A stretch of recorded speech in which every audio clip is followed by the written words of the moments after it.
Hello everybody, welcome to Edupal and आज के video में हम CBSE क्लास 9 साइंस का चैप्टर 4 करेंगे, that is structure of an atom.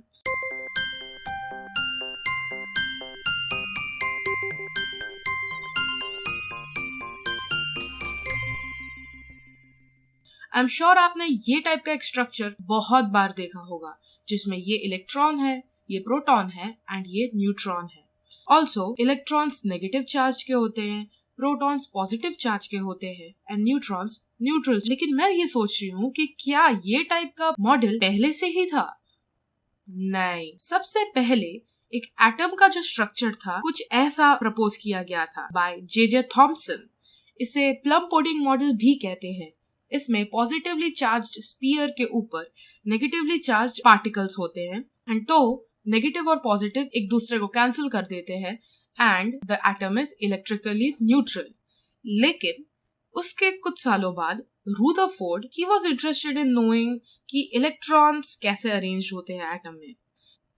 तब उन्होंने the famous gold foil experiment किया, जिसमें alpha particles thin gold foil में हिट करे गए।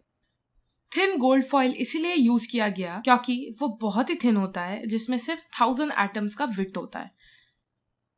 रुदरफोर्ड ने एक्सपेक्ट ये करा था कि जो अल्फा पार्टिकल्स होंगे वो डिफ्लेक्ट हो जाएंगे, दैट इज उनका जो डायरेक्शन है वो चेंज हो जाएगा।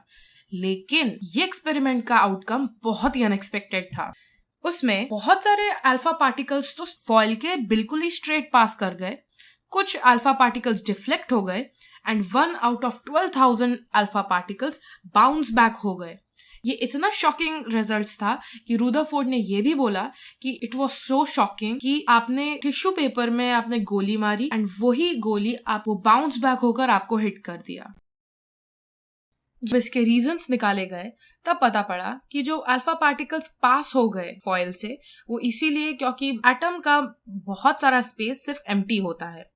कुछ पार्टिकल्स जो डिफ्लेक्ट हो गए, उससे ये पता पड़ता है कि पॉजिटिव चार्ज ऑफ एटम बहुत ही कम स्पेस में ऑक्यूपाइड है। एंड थर्डली, जो अल्फा पार्टिकल्स 180 डिग्री में डिफ्लेक्ट हो गए, उससे ये कंक्लूड किया गया कि पॉजिटिव चार्ज और mass of the gold atom बहुत ही कॉन्सेंट्रेटेड थे एंड बहुत ही स्मॉल वॉल्यूम में थे। इस आउटकम से एक नया मॉडल ऑफ एटम बना जो हम करेंटली जानते हैं, वो है ये तो हो गया इलेक्ट्रॉन्स के बारे में। उसके बाद जे चैडविक ने न्यूट्रॉन डिस्कवर किया, जो है neutral part of the atom, जो मेनली मास होता है। लेकिन सबसे शॉकिंग बात यह है कि हाइड्रोजन में कोई न्यूट्रॉन ही नहीं होता। Isn't that amazing? कुछ सालों बाद नील बोर्स ने यह सजेस्ट करा कि इलेक्ट्रॉन्स जो होते हैं वो ऑर्बिट्स में ट्रैवल करते हैं around the nucleus of an atom. उनका स्पीड बहुत ही फास्ट होता है। इन ऑर्बिट्स को इलेक्ट्रॉन शेल भी कह सकते हैं एंड हर इलेक्ट्रॉन शेल में कितने इलेक्ट्रॉन्स आएंगे वो हम इस फॉर्मूला से पता कर सकते हैं, जिसमें n वो नंबर ऑफ इलेक्ट्रॉन शेल होगा। हम कोई भी एलिमेंट को उसके इलेक्ट्रॉन नंबर से पहचान सकते हैं। Electron number is the total number of electrons in an atom. तो अगर इलेक्ट्रॉन नंबर 3 है वो होगा लिथियम एटम। अगर उसका इलेक्ट्रॉन नंबर 10 है तो वो है नियॉन का एटम। ये है एटॉमिक नंबर। हर एलिमेंट का एक एटॉमिक नंबर होता है, that is also the proton number, मतलब टोटल नंबर ऑफ प्रोटॉन्स या तो के total number of electrons. Mass number is total number of protons plus total number of neutrons. ये है लिथियम का मास नंबर। जैसे टोटल नंबर ऑफ इलेक्ट्रॉन्स है, वैसे ही हम इलेक्ट्रॉनिक कॉन्फ़िगरेशन भी होता है, दैट इज हर इलेक्ट्रॉन शेल में कितने इलेक्ट्रॉन्स है। यहीं पे एक और चीज आता है, that is the valency. Valency is total number of electrons कितना कोई एटम दे सकता है या ले सकता है। अब इसमें यहाँ पे आपको थोड़ा सा याद रखना है कि हमारा जो ग्रुप 4 है, दैट इज कार्बन वाला जो ग्रुप है, वो कभी कभार एक्सेप्ट भी कर लेता है, कभी कभार वो डोनेट कर लेता है। वो उस रिएक्शन पे डिपेंड करेगा। लेकिन जनरलाइज्ड अगर हम सोचे तो 1 2 3 4 3 2 1 ये ऐसा जाता है इन अ पीरियोडिक टेबल। तो अगर हम एग्जाम्पल ले ले लिथियम का, तो लिथियम का जो लास्ट ऑर्बिट है उसमें एक इलेक्ट्रॉन है, तो लिथियम एक इलेक्ट्रॉन डोनेट कर देगा। ऑल्सो बिकॉज लिथियम मेटल है, इसीलिए ये डोनेट कर देगा।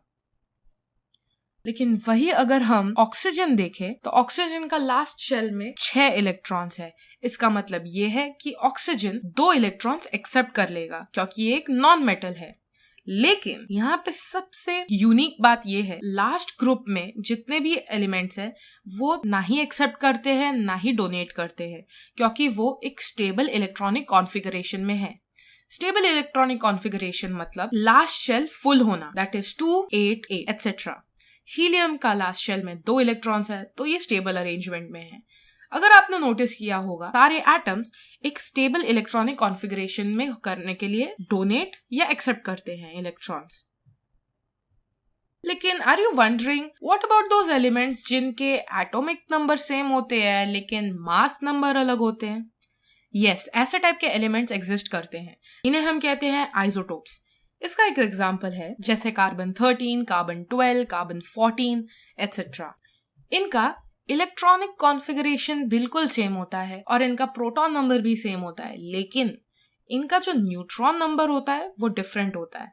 एंड कभी कभार इनके न्यूट्रॉन नंबर डिफरेंट होने के कारण ये रेडियो एक्टिव भी बन जाते हैं, जो हम आगे के वीडियोस में पढ़ेंगे। अगर न्यूट्रॉन नंबर डिफरेंट हो सकता है तो क्या एटॉमिक नंबर्स डिफरेंट हो सकता है? Yes, that's absolutely possible. कुछ एटम्स के एटॉमिक नंबर डिफरेंट होते हैं लेकिन मास नंबर सेम होते हैं। इन्हें हम कहते हैं आइसोबार्स। इनके कुछ एग्जाम्पल है जैसे आर्गन 18, पोटेशियम 19 एंड कैल्शियम 20। अगर आपने नोटिस किया, इनका जो मास नंबर है वो 40 है लेकिन एटॉमिक नंबर्स डिफरेंट है।